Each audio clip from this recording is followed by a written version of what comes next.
Motors, then it could once again enter the slow lane after seeing a fantastic rally in the recent past. But what also you need to watch out for is the fact that the world's fastest electric car is here. The Battista goes from 0 to 100 kilometers an hour in less than 2 seconds and is capable of a top speed of over 350 kilometers per hour. Can it give Ferrari and Lamborghini a run for their money?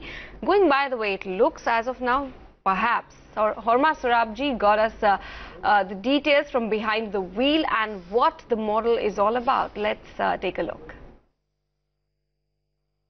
So one of the showstoppers at the Geneva show is the Pininfarina Battista, and this car has special significance for us because this car or this company is actually owned by Mahindra & Mahindra. In fact, yes, Mahindra & Mahindra funded this whole project, which is to make a series of high-performance electric cars. It starts with this, the Battista, of which 150 will be made at 2 million euros a pop. Now that's a lot of money, but the company says they've already got about 40 orders and they hope to sell out all orders before the car is actually delivered. So they're quite confident of that, and one can see why. Because for starters, this car looks absolutely stunning. This is Pininfarina, and this is Pininfarina at its best, because for the first time in its 89-year-old history, it is making a car for itself, which means there's a Pininfarina badge on the nose and not just on the sides, like it's been with all the Ferraris it's designed and with Ferrari with whom it's made its name. So you've got the Pininfarina DNA very clearly here. Beautiful, flowing, sensuous lines, no extra aero bits. It's really a clean shape. There's a purity of the shape. The only aero bit that's interesting is this over here, the split tail, which pops up and acts like an air brake. Very interesting. In fact, this has become a bit of a signature for the Battista.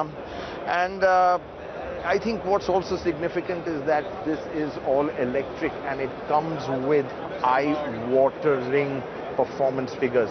1900 horsepower, all electric. I mean, that is really crazy.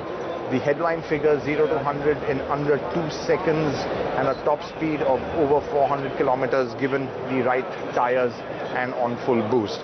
Let's take a quick look at the interior as well.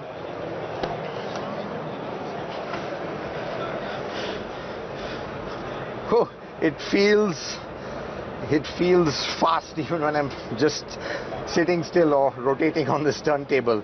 But again, a very simple layout. You've got these two massive screens which flank the steering wheel and that all-important speedo in the center, which will tell you the zillions of kilometers you're doing.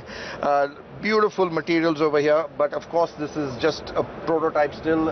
Owners will be able to choose from a bespoke choice of materials. And I think what's also interesting is that, you know, with so much power, you can't just allow owners to just use it anywhere. So what Automobili Pininfarina are going to do is to unlock that power via a GPS. You'll only be able to do it on a racetrack. So I think they are going to limit the amount of power because people could really hurt themselves driving this on the open road. But there is just one way to drive this car, and that, as the inscription says, is pedal to the metal.